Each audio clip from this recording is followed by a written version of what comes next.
I became quite the Apple fan in like 2003. In 2003, I went to Japan, and for 3 months, I spent it with the missions organization, OMF. And so there in Japan, working with many missionaries, I found that many of them use Apple computers. And so when I came back to Singapore after that 3 months stint, I bought myself my very first Apple computer, an iBook. And since then, I've been using quite a lot of their Apple products. So it was on the morning of the 5th of October 2011, and I opened up my laptop and I was reading news, and I read the news of the passing of Steve Jobs. Steve Jobs, if you don't know, is the co-founder of Apple Computer. And so within hours, there were just news that spread across the world, I guess. So Facebook updates and tweets that were being sent to just honor his achievements and to mourn his passing.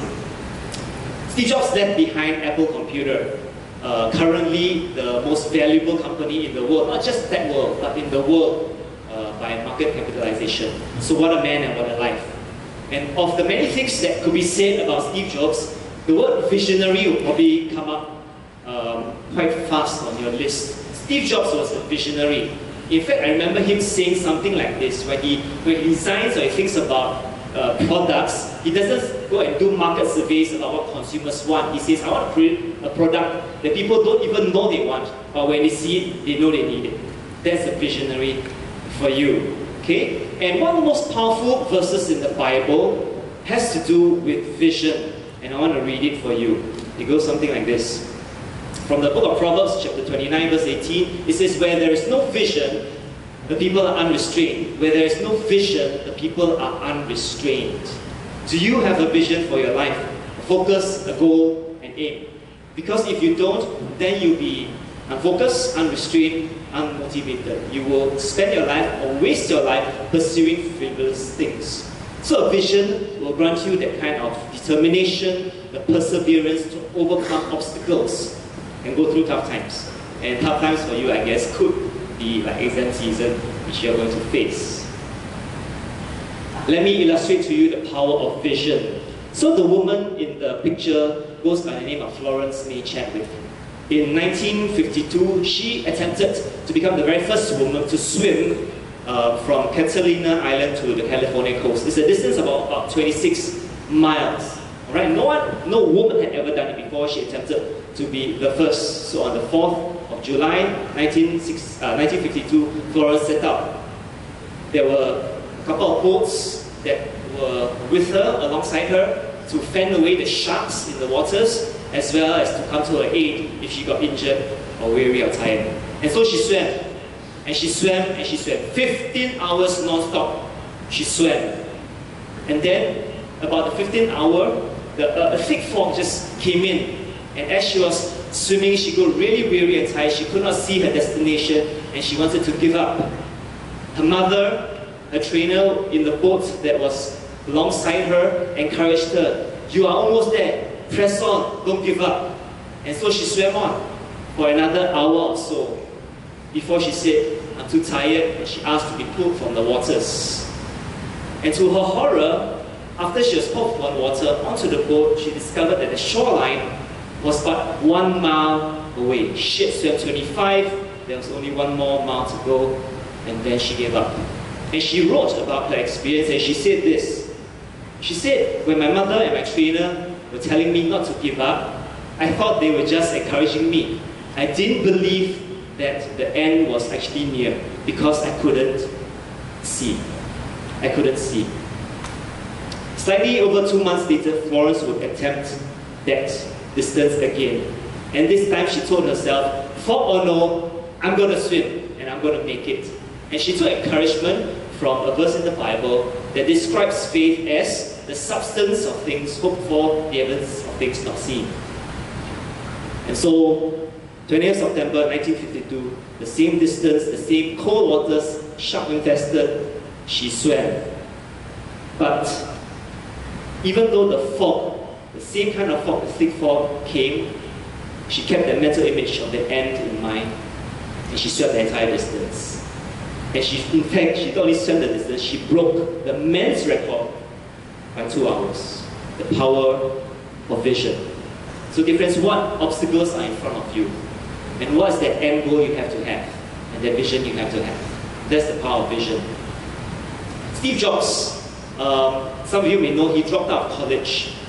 And when he dropped out of college, because his tuition fees were eating into his adopted parents' savings, he decided that he would drop into different lectures that he had interest in, the courses that he had interest in.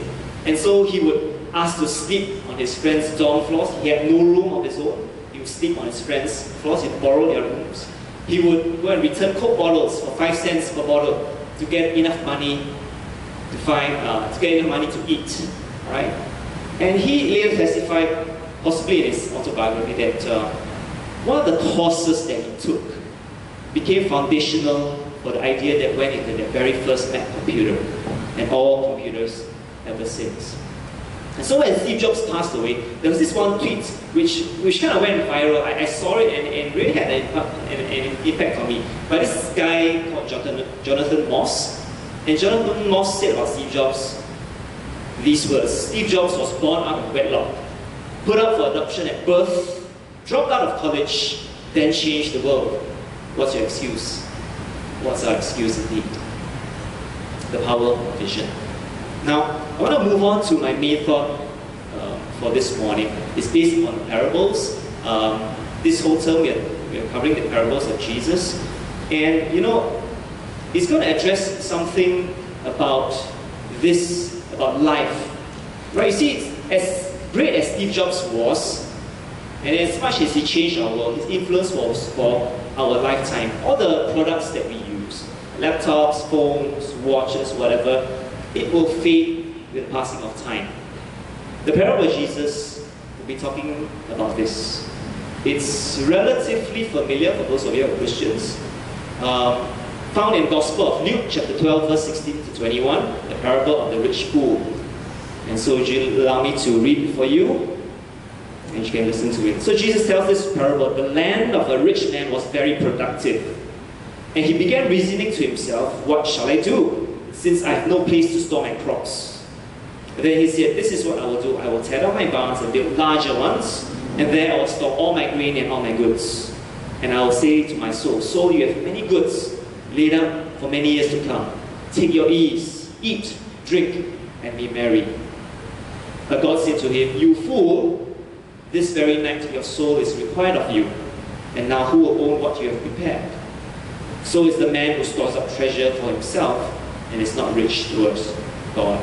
There are 3 reflections which I have from this parable, which I hope will just serve as something for you to think about. And the first is this, that life is a gift, and therefore be thankful, not arrogant. Life is a gift. The parable starts with this line: the land of a rich man was very productive. And I've asked myself this question: in what way and how did this land become productive?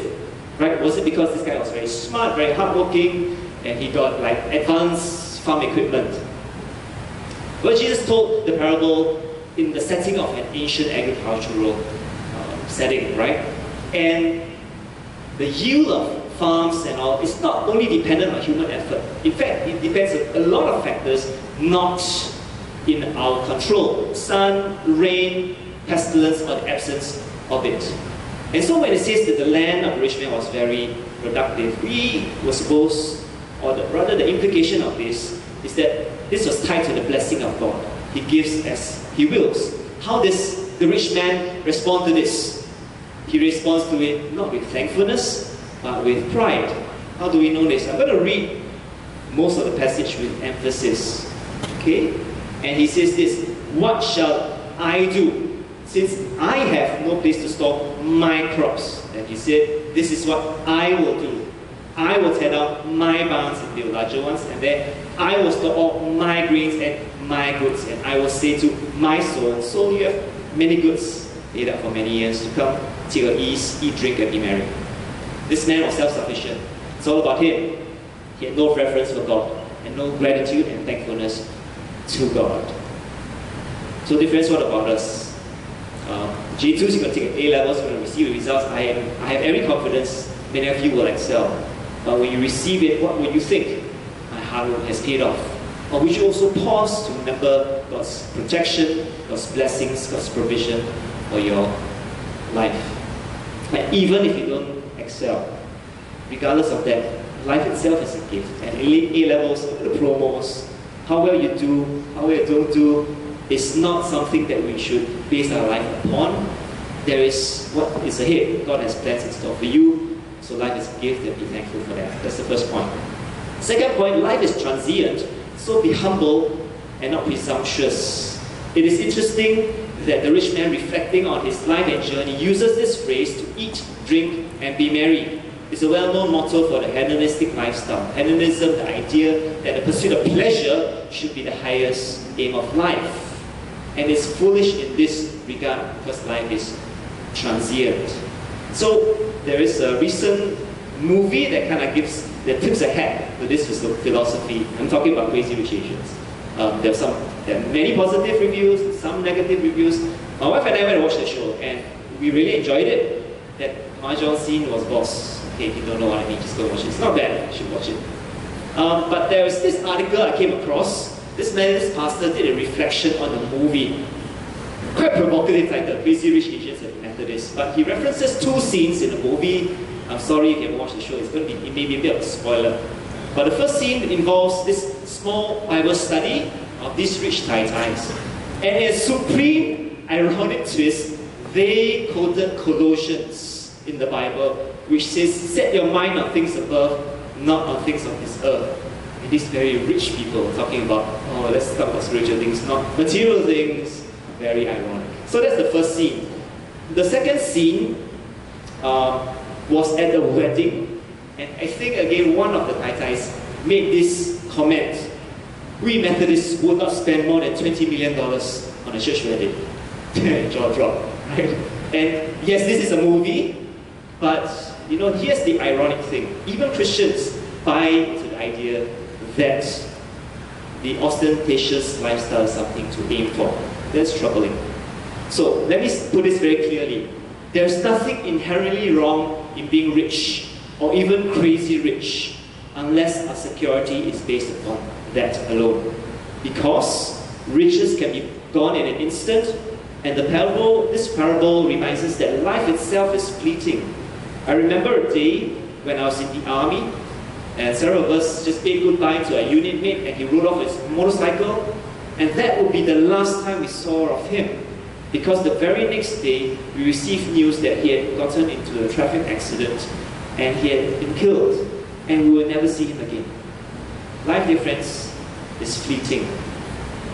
So don't build your life on fame or riches or success. Pray your life will come for something larger, something bolder, and bigger than yourself. You see, when God addresses this rich man in the parable, you fool, he wasn't saying you're stupid. That's not what it means. The fool in Old Testament is someone who lives his life without reference to God. Right? So you fool, you did not take God into consideration in your evaluation of life. Which leads me to my last point. That life is capital. Be generous, not stingy. You see, after God pronounces judgment on this rich man, he says, this very night your soul will be required from you. He then says this, he ends the parable in this manner. So is the man who stores up treasure for himself and is not rich towards God. Jesus really is the master storyteller. He begins the parable by referencing a rich man, and he closes the parable by saying that this rich man was not rich towards God. Not rich towards God. And so we have to examine this phrase. What does it mean to not be rich towards God? Does it mean that God is needy somehow? That he needs something from us? If we don't give him stuff, he's going to be lonely, miserable, tired, hungry. Obviously, that's not it. In fact, God is the one who gives to us. There's nothing that he lacks. He doesn't need anything from you. On the contrary, God actually provides for us and gives to us. So what is this phrase about not being rich towards God? And let me say the principle and describe it to you. The principle is this. God meets our needs so that we can meet the needs of others. And in caring for them, we are doing it unto him. And in this way, we can be rich towards God.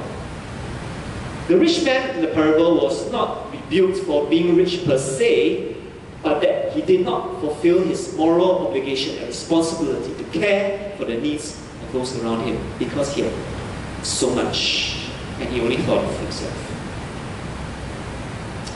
Alex T was the managing director and chief executive of Bank of America, Singapore. Earlier this year, he stepped away from his job. Not only from his job, but he stepped away from the banking industry altogether. And this was fresh from his promotion. Why did he do this? I'm going to share that a little bit more later. What is he doing now? So right now, Alex is the CEO of Garden Impact. It's an investment company which backs small enterprises, provides jobs for the poor and marginalized in locations around the region. And reflecting on why he made this move, why did he do this? Why did he step away from this high-flying, high-paying job and step into something as risky as this?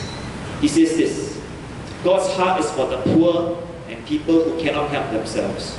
These communities simply need to be connected to value chains. Without somebody coming in to connect them with value chains, they have very little hope.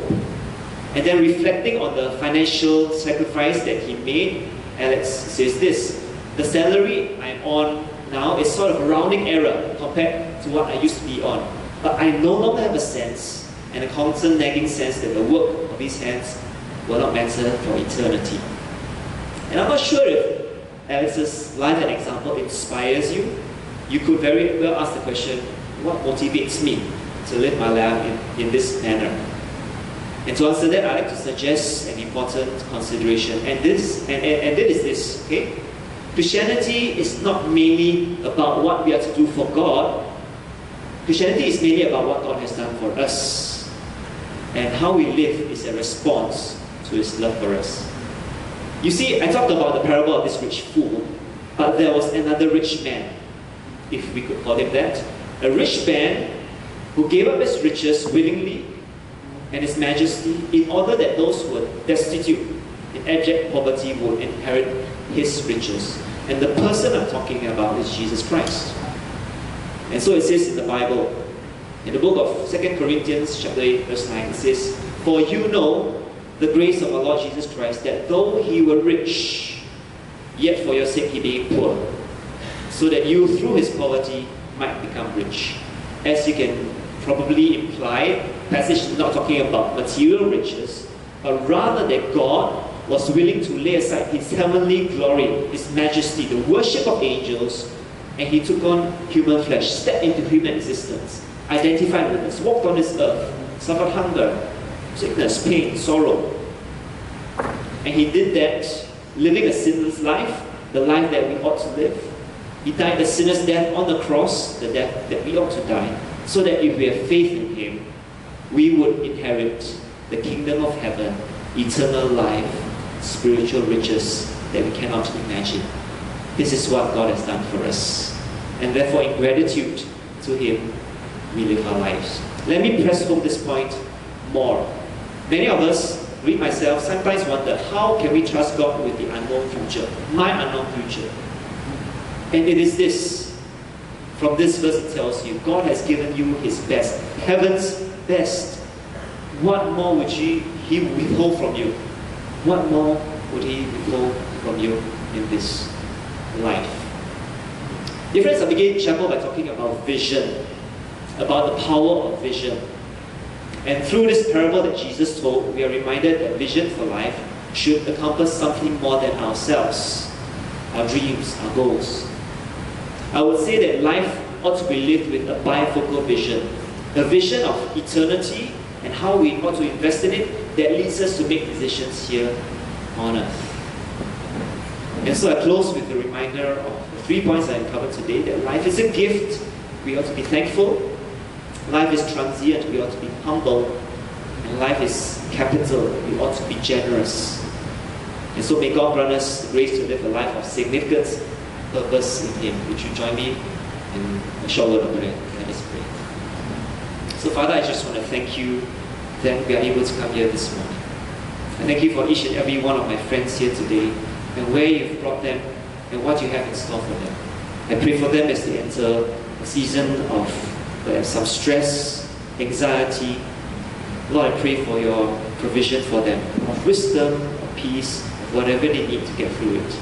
But more than that, I pray for them that they will consider how they will spend their life. That they will really recognize that their life that they have, in spite of its challenges, is a gift given by you. And I pray that they will live it for you. So thank you for this time and ask for your blessings of our college. I pray all this in Jesus' name.